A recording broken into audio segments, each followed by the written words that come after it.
How's it going, guys? Good afternoon. We are going to continue our look at free agent quarterbacks outside of the Seahawks roster last season. And now we're going to take a look at a group of guys who are in a different tier than the guys in my first video. Those guys were the guys who, if you bring them in, you're bringing them in to start. These are guys in this video who you would bring in and give the opportunity to start. Maybe you'd bring them in as like a start of the season starter while your rookie quarterback gets prepped and ready to go, or while your actual starter is injured and he's rehabbing and you need somebody to hold it down for a month or two, or just a really high-end backup if you don't trust your starter, or maybe he's a rookie and you're not sure he's going to be ready yet. Basically, these are the guys who are either low-end starters or high-end backups in this league. So there's a bevy of guys in this category this offseason. So let's start going through some guys. First guy is going to be Jimmy Garoppolo. And I'm going to talk about him first because a lot of people are going to look at Jimmy Garoppolo and say, that guy should be a starter. That guy should be going somewhere with the full intent and expectation of being a starter, and there's no way he would take backup money or stopgap money. I don't really agree. As far as I'm concerned, Brock Purdy exposed Garoppolo. For Brock Purdy, Mr. Irrelevant, to go out there as a rookie, cold, with really no NFL experience behind him, and just start dealing better than Jimmy G ever had as a 49er, to get results better than anything Jimmy G had ever produced as a 49er. To me, you know, the emperor has no clothes at this point. Jimmy G is, I don't even know if he's as good as Brock Purdy. And Brock Purdy was a Mr. Irrelevant.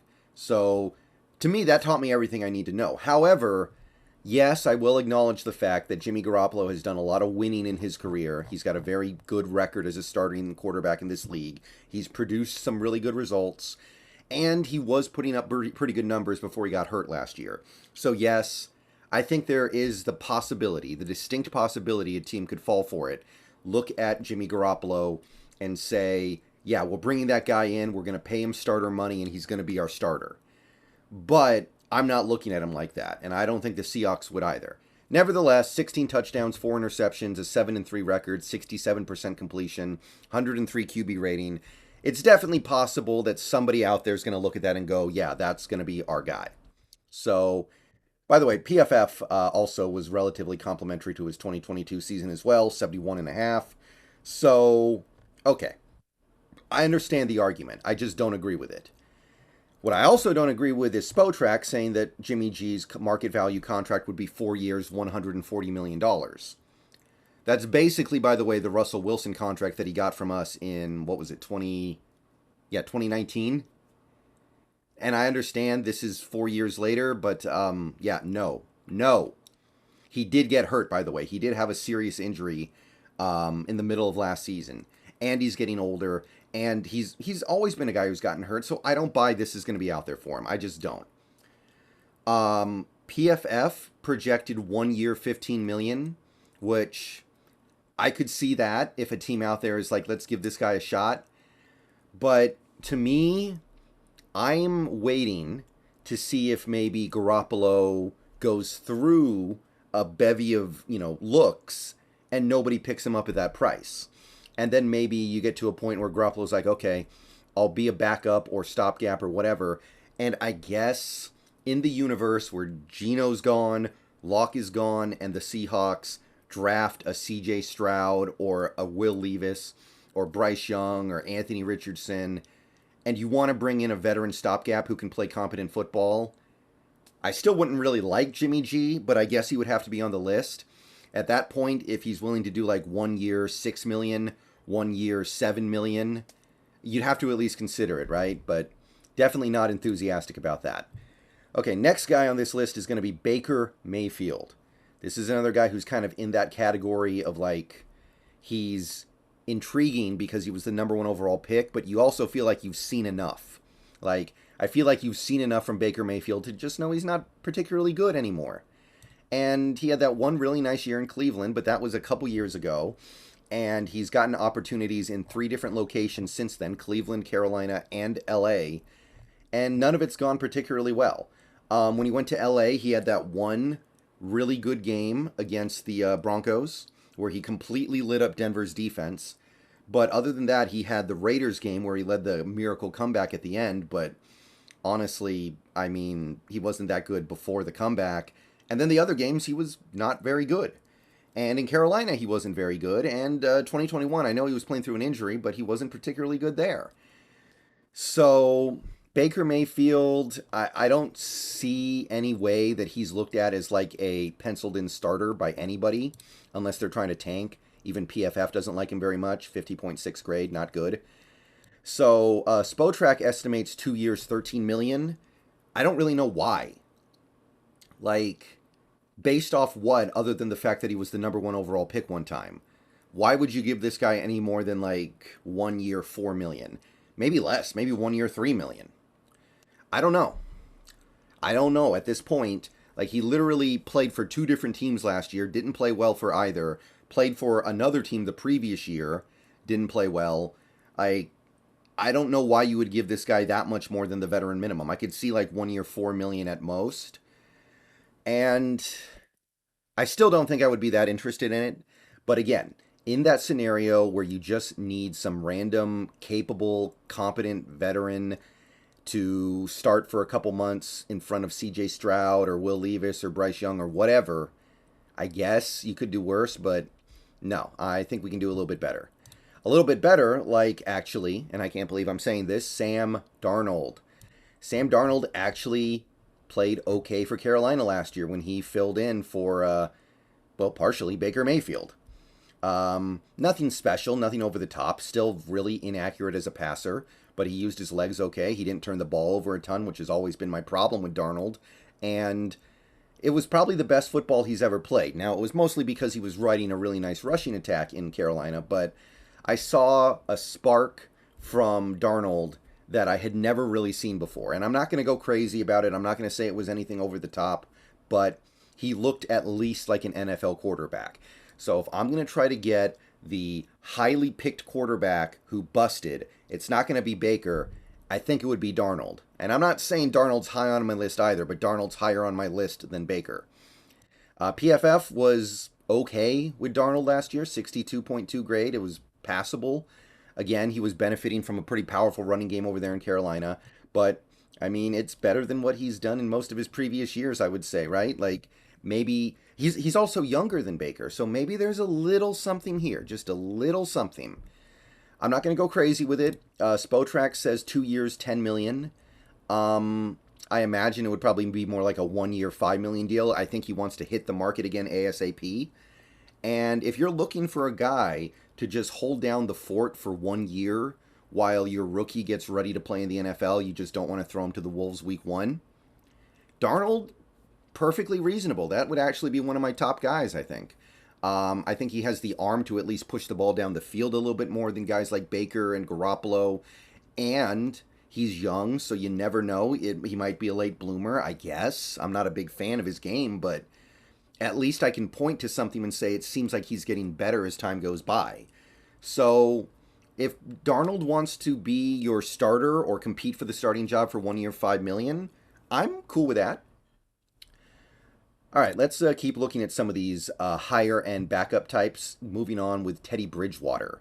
Bridgewater's a guy who was basically filling this role for Miami last year. He went to Miami, signed a 1 year, $6.5 million deal to be insurance for Tua because Tua had proven to be injury-prone and unreliable. And when you look at what Teddy Bridgewater's been in his career, he's always been okay, passable. He was actually pretty good in Denver, actually. I think you got to give him a little more credit than that. He was pretty good in Denver.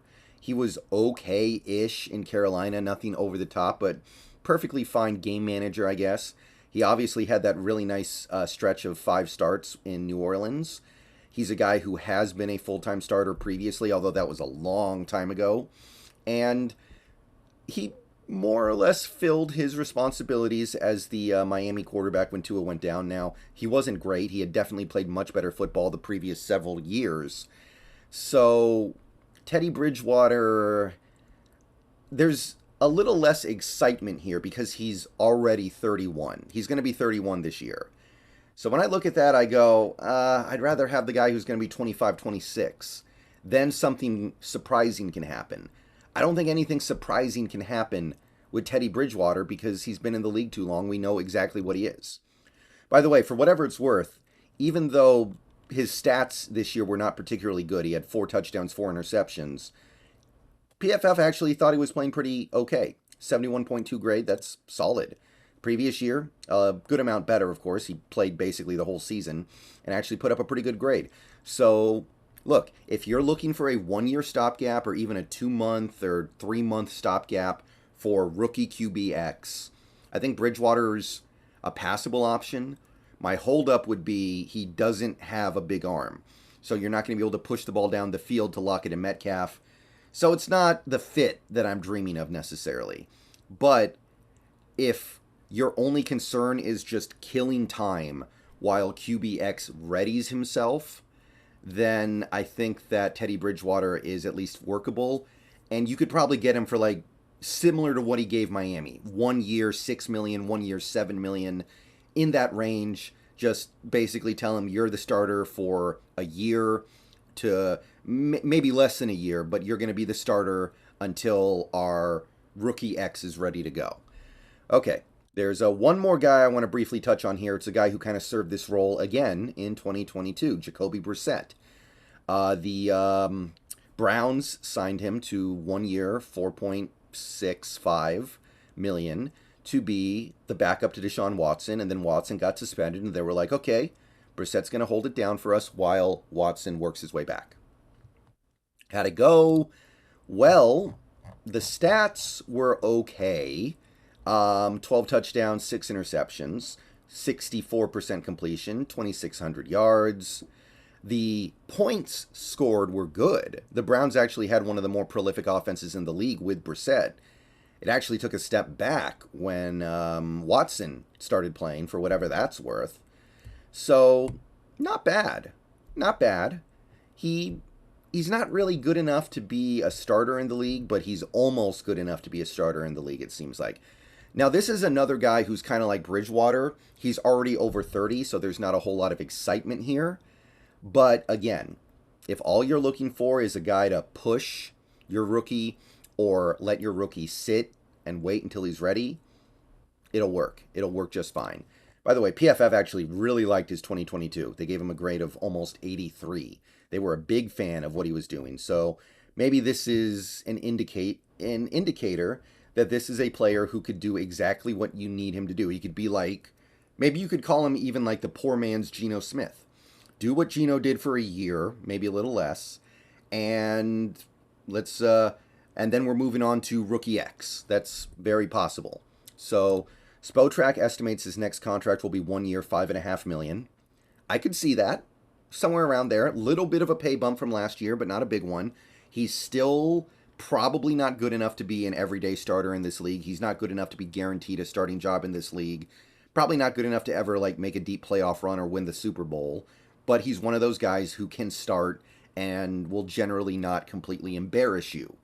So if he wanted to even take like 1 year, $6 million, he would definitely be a candidate. Now, really, if I were to rank these guys that we've talked about in this video in terms of who I would be most interested in bringing in as the 1 year stopgap / high-end backup / insurance guy, I think Darnold would be number 1, Brissett would be number 2, 3 would be Bridgewater, 4 would be Garoppolo, 5 would be Mayfield, and I think that's pretty malleable, but I would go with something like that. All these guys would be okay because I understand it's not that big of a deal, because at the end of the day, we're talking about a guy who's just going to hold down the fort for a few minutes. But if I had to rank him, I would go something like that. All these guys, in my imagination at least, are going to go for about the same price. Maybe Jimmy G goes for starter money. That's possible. But if he does that, I don't want to even touch him. I want nothing to do with that. So that's my take on these second tier of QBs. I will be doing one more QB video a little later today to go over some of the tier 3 guys. But That's the big stuff. Let me know what you guys think. I'll catch you all later. Go Hawks.